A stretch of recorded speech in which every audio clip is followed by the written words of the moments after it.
pick up your phone right now. Inside the device, there is something so small. You could lose it in your fingertip. And right now, two of the most powerful countries on the earth are willing to go war over it. It's not oil, it's not gold, it's not a weapon. It's a microchip. A sliver of silicon no bigger than your thumbnail, but this tiny thing controls your car, your bank, your hospital, and your country's entire military. In the 20th century, the country that controlled oil ruled the world.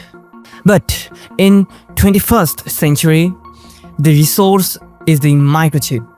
And right now, America and China both know whoever loses this race loses the next 50 years. Now, here's it gets interesting. The global semiconductor market is worth over $600 billion. But almost all of the world's most advanced chips come from one island, Taiwan.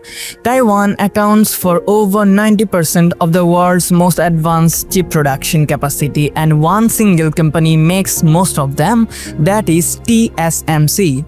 TSMC controls 72% of the global pure foundry market.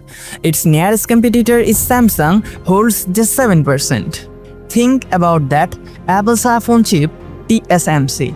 Nvidia's AI chip, TSMC. Your laptop, your PlayStation, military drones. All running on chips made in one small island the size of Maryland. That is what experts call Taiwan Silicon Shield. And then comes America's biggest fear. On October 7, 2022, the Biden administration suddenly restricted exports of certain equipment and services to Chinese semiconductor companies. Not just chips, the rules targeted advanced AI processors, semiconductor design tools, fabrication capacities, and access to manufacturing equipment. Nvidia's flagship A100 and H100 GPUs were banned from export to China. Why? Because experts estimate China's semiconductor capacities are anywhere from 5 to 10 years behind the current state of the art. America wants to keep it that way. So China did the only thing it could do. It poured money into the problem, tens of billions of dollars into companies like SMIC, China's largest chip maker. And in September 2023, it worked at least partly. Huawei released the Mate 60 Pro. Inside it, a 7nm chip called the Kirin 9000 built entirely by SMIC, with no US equipment allowed under the sanctions. Analysts at Tech Insights tore the phone apart to confirm it. And the conclusion stunned Washington, not because the chip was cutting edge, but because it proved the export ban had a hole in it. You can slow a country down, but you can't fully seal it off. And this is where it gets dangerous. Because everyone, the US, China, every chip company on earth depends on one island staying stable, Taiwan.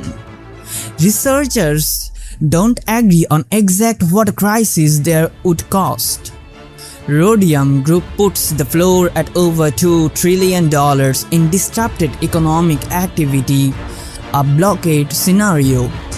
The Institute of Economics and Peace (ESTI) makes $2.7 trillion in 1 year. And Bloomberg Economics outcased an actual invasion that pulls in the US military puts the number as high as $10 trillion, about 10% of global GDP. So that's the reason America is racing to build fabs in Arizona.